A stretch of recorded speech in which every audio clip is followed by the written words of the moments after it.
Assalamu alaikum. Welcome to Spicy and Delighted. Today I am going to share with you a recipe of देगी korma recipe. ये perfect recipe है जिसको हम आज बनाने वाले हैं। इंशाल्लाह आपको बहुत पसंद आएगी। झटपट बन जाती है, बिल्कुल देगी स्टाइल है। यहाँ पे मैंने 2 मीडियम प्याज ले लिए थे, उनको स्लाइस कट कर लिया। और यहाँ पे लहसुन ले लिया था मैंने, हाफ़ कप के करीब कह लें आप, या जिस तरह से 2 होल लहसुन पूरे होते हैं गार्लिक, वो मैंने ले लिया इस तरह से। वो भी प्याज के साथ ही हम डाल देंगे और इस तरह से घी में इसको अच्छे से हमने सौते कर लेना है। गोल्डन ब्राउन तक हमने इसको कुक कर लेना है, जब तक कि हमारे प्याज और जो लहसुन है वो अच्छे से गोल्डन ब्राउन नहीं हो जाते, तब तक हमने इसे कुक करना है ऑयल में। आपने साथ साथ चम्मच चलाते रहना है ताकि हर साइड से जो है ना हमारे प्याज गोल्डन हो जाएं। ऐसा ना हो कि कहीं एक साइड से ज़्यादा गोल्डन हो जाएं, एक तरफ से ज़्यादा ब्राउन से हो जाएं। तो इस तरह की हमें कलर नहीं चाहिए, हमें साथ साथ इसमें चम्मच चलाते रहना है और अच्छे से इनको कुक कर लेना है। ये देखिए जी, यहाँ पे जो है हमारे प्याज जो से हैं वो गोल्डन से हो गए हैं। हमें ज़्यादा इसको नहीं ब्राउन करना, हमें इतने ही कुक चाहिए। हम इसको ले लेंगे और बाहर निकाल देंगे। अच्छे से हमने इसको अलग से प्लेट में निकाल लेना है।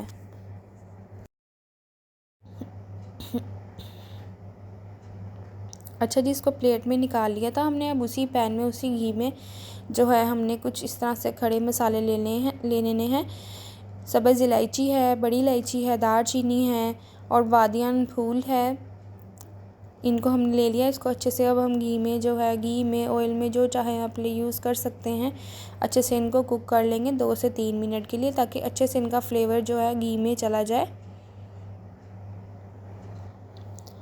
अच्छा जी, इसको यहाँ पे जो है ऑयल में 2 मिनट हो चुके हैं। अब जैसे ही इनको ये कड़कड़ा जाएंगे तो हमने इसमें अपना चिकन ऐड करने हैं। चिकन मैंने लिया है 2 किलो हमारा चिकन है, जो कि मिक्स चिकन है। लेग भी है और थाई भी है और ब्रेस्ट चिकन भी है, मिक्सअप बोटियाँ हैं। ठीक है, इस तरह से हमने इसको डाल लेना है अपनी कढ़ाई में। अब हमने इसको अच्छे से घी में ना फ्राई कर लेना है कि इस पे प्यारा सा कलर आ जाए चिकन पे। तब तक हमने इसको अच्छे से कुक कर लेना है। अच्छा, आज मैं आप सबसे ना एक रिक्वेस्ट करना चाहती हूँ। हम मुसलमान बहन भाइयों को चाहिए कि हम फ़लस्तीन के मुसलमानों के लिए दुआएं खैर करें कि अल्लाह उनके लिए आसानियाँ फ़रमाए, उन पे रहम फ़रमाए। उनके छोटे छोटे बच्चे इतनी तकलीफ़ में हैं, तो हमें चाहिए कि हम लोग उनका साथ दें।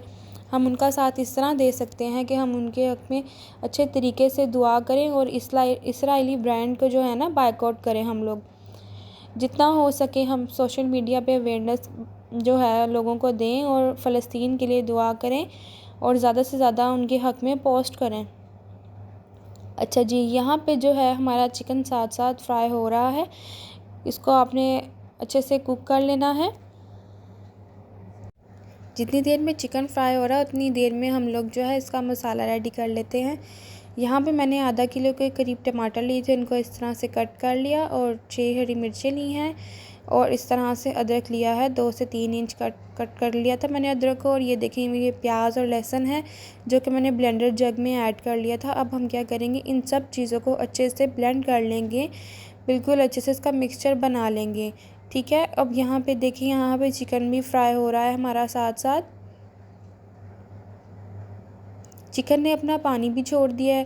पहले थोड़ा सा हमने जो है ना हल्की आंच रखनी है, उसके बाद हमने फ्लेम को थोड़ा सा मीडियम टू हाई कर लेना है, ताकि ये पानी जो है वो ड्राई हो जाए और हमारे चिकन पे बड़ा खूबसूरत सा कलर आ जाए।